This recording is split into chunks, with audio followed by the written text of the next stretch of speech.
Welcome to TB Collects. This is Tyler, and this is another episode of Bourbon and Books, where I drink a bourbon and read a comic book and tell you what I think about them. On today's episode, we have Volume 1 of Kill or Be Killed, written by Ed Brubaker, with art by Sean Phillips and colors by Elizabeth Breitweiser. And for the bourbon, we have 1792 Sweet Wheat. So if you don't know about the different types of bourbon, most bourbons are made with rye in their mash bill, and they typically have a spicier flavor, but some bourbons use wheat in their mash bill to make it a little sweeter. And so this is a special release from 1792. They call it their sweet wheat because their main mash bill of the normal 1792 small batch is a higher rye bourbon, and so this is a much sweeter bourbon flavor wise. And most wheaters that you might know would be like Maker's Mark is a wheater. Weller is one of the more popular wheaters. So this is 1792's version of a sweet wheat bourbon. So let's go ahead and take a taste to start off.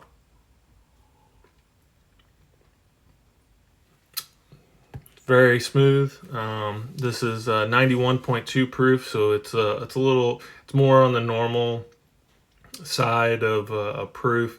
Not too alcohol-y. Really easy to drink. We'll talk more about it later, though. Starting out with the book.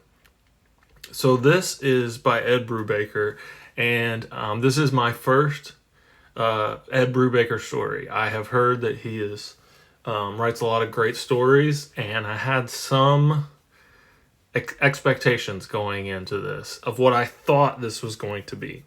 I know that he does gritty, real life or real crime dramas is what I was expecting, and I was kind of right, but I was kind of shocked, and we'll get into what I was shocked about. But this story follows the main character Dylan. He lives with his roommate Mason, and he goes to NYU, I believe. Yeah, NYU for college, and he is a grad student. And he lives with Mason, who's a little bit younger than him, and Mason is dating Dylan's best friend Kira. So she is the best friend that is dating his roommate. The story is narrated by Dylan, and we start out seeing him killing some people, and he's talking about how he got to that place. So then it kind of jumps back to how it started. He was apparently he attempted suicide in college by taking some pills. He got kicked out, and now he's a 28-year-old grad student.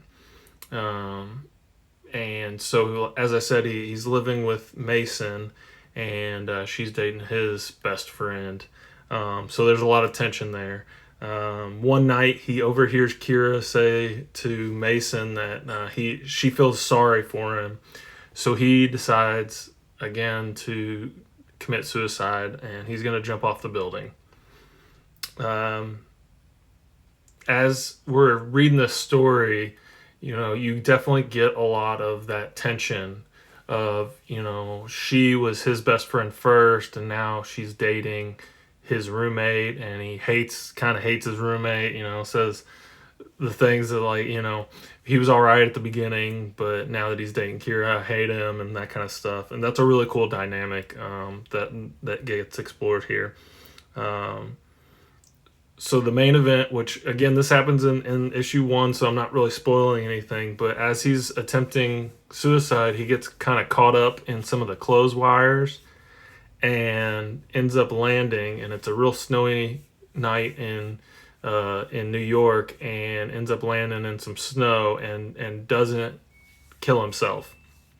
So he kind of is in shock and goes back to his apartment, and he's obviously got some broken bones, or he's hurt, but he's still kind of in shock, and he is visited by a demon. And this demon says that because he didn't one life for one life. So because he survived and didn't die, this demon wants him to kill one person a month to repay the debt. And that's kind of how this story gets kicked off. And goes from there. And at first he wakes up the next day and thinks, oh, I was just in shock that this isn't real, there's no way this could be real. And it kind of progresses on from there, and says that he's getting towards the end of the month and he starts to get really sick, and he's convinced that this demon has poisoned him or is trying to kill him until he will do what he wants. And at first, when reading this, like I said, my preconceived notion was that Ed Brubaker does very like gritty real life drama, gangster noir, pulpy kind of things. And to see this in the first issue, I was kind of surprised, because I was like, oh, is this going to be like very fantasy element, with the demon and stuff like that. But really, the story is focused on Dylan. That is kind of the setup to this whole narrative and how the story progresses. But it's not, the demon part is not the main focus. So let me show a couple of pictures or a couple of pages that I pull out to show you, kind of to focus on the art a little bit. It fits the story. If you can see here, it's kind of, you get this snowy vibe, that they're in New York. It's very cold. The book feels that way. I really like the atmosphere. The drawing is not super detailed. You can kind of see that, the faces, but there is enough emotion on the faces. You can see there, to get the point across of what they're showing. But here's a great one about the snow. They're showing him walking in the snow, and there's a picture of this demon that he sees. But it feels very cold. It feels very lonely. The atmosphere on this book is great. It makes you feel like you're in New York. When I was reading it, it really engrosses you in the story and makes it feel like this is a real person and you can kind of identify with him. One of the things that I absolutely love about this story is, you get the friction between him and Mason, and his best friend is Kira, who's dating Mason, and he's obviously in love with her, but he's a very depressed guy, and they do flashbacks, and you find out more about his childhood, who his parents are. His dad was a failed artist who wanted to be an artist, but he ended up taking like a job doing some like old like 1980s, 70s, 80s like sci-fi pornographic kind of magazines where he was like drawing these naked ladies and aliens and things like that. And so he kind of never lived up to his own potential, or never got to where he wanted to be. And there's, a scene in there showing about how where Dylan gets kind of a very bleak outlook on life. His dad says the world will screw you and it's going to screw everyone. It's just a matter of time. And his dad commits suicide. So, there's this through line of like the depression and the feeling that the whole world is out to get you and that you're going to get screwed no matter what you do.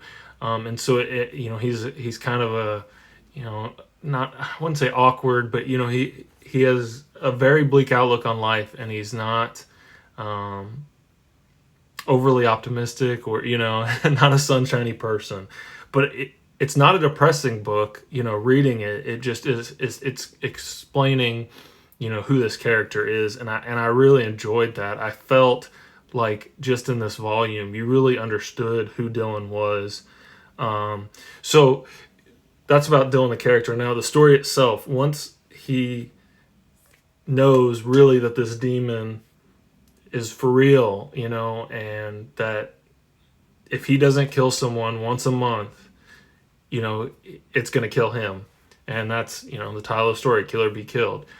And the real thing that grabbed me with this book is showing him going through, like, figuring out, like, oh my God, I have to kill someone. Who do I kill? Do I kill, I have to kill a bad person because, someone that deserves it. And like, who is a bad person? Are they bad enough? Um, it's such an interesting thought in there to me, to examine that of like, if someone was put in a situation, like these are the type of thoughts that you would go through if this was your situation. So I could really empathize with this character, and I, enjoyed that aspect of it. Kind of a funny part of this whole thing was, he goes at one point and says, how the hell does anyone lead a double life? Because his roommate Mason notices immediately, like, that he's been going out and staying out later and coming home later in the middle of the night to do like these things. And I know it's kind of, to me, I took it as like, one, yes, that's exactly, kind of flying in the face of like these superheroes, comic books and stuff, of like how these people hold together a double life and why wouldn't anyone notice it, I just really like that, and it stood out to me as like, oh yeah, man, if you really were trying to lead a double life like this and keep it from those people that are closest to you, they would know immediately, like when something's off or you're not acting right. And you get that between between Dylan and Kira. Um, you know, there's a whole affair thing going on with him and Kira, and how and he's struggling, and Dylan's struggling with like, oh, this is happening. And eventually he does start killing people, and I want you to read the book, but it's totally worth it. I just loved everything about exploring this in volume 1 of like, what do you do, if this happens to you? How do you figure out how to do this? It finds he tries to go get a gun from his drug dealer that he buys weed from, and the guy's like, I don't have a gun, like, so he's going through all these steps to like, how do I do this? How do I keep it secret? Who do I tell? All these things, and it feels very real. I think that was kind of the thing that, with this story, I know, like I said, Ed Brubaker, I thought that his stories were very gritty, real crime dramas that are kind of, very grounded in real life. And then the demon part of it kind of threw me. But after that point, that's just to kickstart the story. The rest of it is really how these characters interact, how Dylan deals with this. You go back and see, his story, Kira's story, how she got to be the way she was, and their relationship. It's great. I absolutely love that portion of it. As far as the art goes, as I'll show another one real quick. It's not overly realistic. I mean, it is realistic. And this is something I wanted to point out. So they do this a couple times, and it threw me a little. There are panels in the middle, but they put the narration out on the side with these large white boxes. And it's not bad, I wouldn't say. It just kind of throws you to go from, a typical normal style comic with, the panels and the boxes everywhere and, the blurbs, to something like that where you have, a whole page with the white on the outside. It's not bad. It just, it's less artwork. But as far as the art goes, it fits the style of this book. Like I said, it's very dark. It's very noir, crime, drama, that sort of thing. So it fits very well to the story. It's, it makes you feel the atmosphere. There's not a lot of detail in like the backgrounds or anything like that. It's not blowing me away per se, but it has the correct feel. And to me, that's kind of one of the things that, like, if you're in a book, you don't want to get pulled out of it. In this book, the art makes you, it is just telling the story. It's a part of the narrative really well. So I enjoy that. Let's get back to the bourbon. So, like I said, this is a sweet wheat. So it is much sweeter. Honestly, this is probably one of my favorite bourbons ever. As I said, this is a limited release from 1792. I don't know how it is where you live, but I live here in Kentucky, and this is so hard to find. Um, because everyone buys it up and then they sell it on the secondary market for way more than it should. I think retail price on this is like $45 is what it should be, and most people want $80 for it. It's ridiculous. I was lucky enough to get a couple of bottles, so at the retail price of $40, if you can get it, I wholeheartedly recommend it. It's one of my favorite. It is so good, so easy to drink. It's sweet. It is sweet for $17.92. So if you've had their other releases, their typical mash bill, like I said, is very much a high rye mash bill, so it's more spicy. This is much sweeter, really smooth. It's just so easy to drink. It has like a caramelly mouth texture to it. I don't know how to describe it, really. I'm not a bourbon reviewer. There are many channels out there that you can go and get very detailed reviews. These are just my kind of thoughts on it, but as you can see, I mean, it's so good. It's so easy to drink. Being that it's 91 proof, it's not real hot, and I couldn't recommend it enough. Like I said, if you can get this for $40 wherever you live, buy it up. It's delicious. You won't be disappointed. If I had to give the bourbon a rating, I think I would give it a 4.5 out of 5. It's absolutely delicious. Get it if you can. Back to the book. As I said, first Brubaker. I love this story. I want to read more. I want volume 2, 3, 4, however many there are. I'm going to read more Brubaker too, other series. This has really piqued my interest. It's out of my norm, but I had heard so many good things of people saying that this is him and his writing are great, so I'm definitely checking out more. Art is not anything like out of this world, I would say, but it fits the story really well, so that's great. As far as the rating goes, I'm going to give it an 8.5 out of 10. I can't wait to read the next volume. I would totally recommend it to someone else to read. And that puts it in second place, just below Black Science. I know I don't have very many ratings yet, but I'm going to continue the series on and keep rating these books and putting them in order as I read them. Thanks for watching, guys, and I'll be back next week with another Bourbon and Book.